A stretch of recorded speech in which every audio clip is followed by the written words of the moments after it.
পৰহি ভূপেন বৰাৰ এই নাটকীয় ঘটনাই অলপ মানুহৰ মন বেয়া কৰিছিল। এতিয়া মানুহে উপলব্ধি কৰিছে যে গৌৰৱ গগৈৰ শক্তিশালী নেতৃত্বত কংগ্ৰেছত থকা দুৰ্নীতিগ্ৰস্ত লোকবিলাকে সহবাস্থান কৰিব খোজা নাই।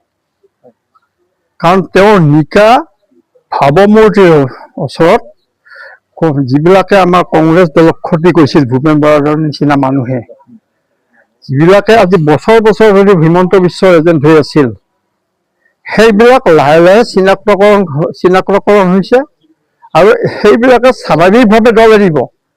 কিন্তু অসমৰ যুৱ সমাজ, অসমৰ ৰাইজ, অসমৰ ভোটাৰ ৰাইজে আস্থা প্ৰকাশ কৰিছে গৌৰৱ গগৈৰ নেতৃত্বৰ ওপৰত। মই টিকট বিচাৰিছোঁ, মই নাপাওঁ সেইটো বেলেগ কথা।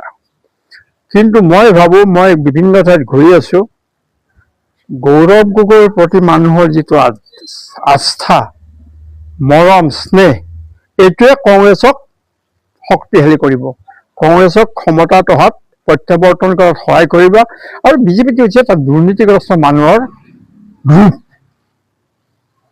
বিজেপিত কোন আছে? দুৰ্নীতিগ্ৰস্ত মানুহবিলাকহে আছে। বিজেপিত ভাল মানুহ কোন আছে নিৰ্ণয় কৰিব। মোৰ কোনো পালেও ক্ষোভ নাই, নাপালেও ক্ষোভ নাই। দলে যিটো সিদ্ধান্ত, সেই সিদ্ধান্তৰ লগত আমি থাকিব লাগিব। কিন্তু সাম্প্ৰদায়িক দলৰ বিপক্ষে আমি সকলোৱে ঐক্যবদ্ধভাৱে থিয় দিব লাগিব। পাৰ্টিৰ প্ৰেচিডেণ্ট হৈছে, তেওঁৰ নেতৃত্বত পঞ্চায়ত হাৰিছে, তেওঁ দুবাৰ তিনিবাৰকৈ নিৰ্বাচনত হাৰিছে। সেই মানুহজনে কেনেকৈ এটা ৰাষ্ট্ৰীয় দলক নেতৃত্ব দিব? আৰু তেওঁ নিজেই শংকিত যে তেওঁ নিজেই নিৰ্বাচনৰ বৈতৰণি পাৰ হ'ব নোৱাৰিব। গতিকে আপোচ কৰিছে। আপোচ কৰা নেতাৰ কোনো সামাজিক মূল্যবোধ নাই, সমাজত কোনো মূল্য নাই।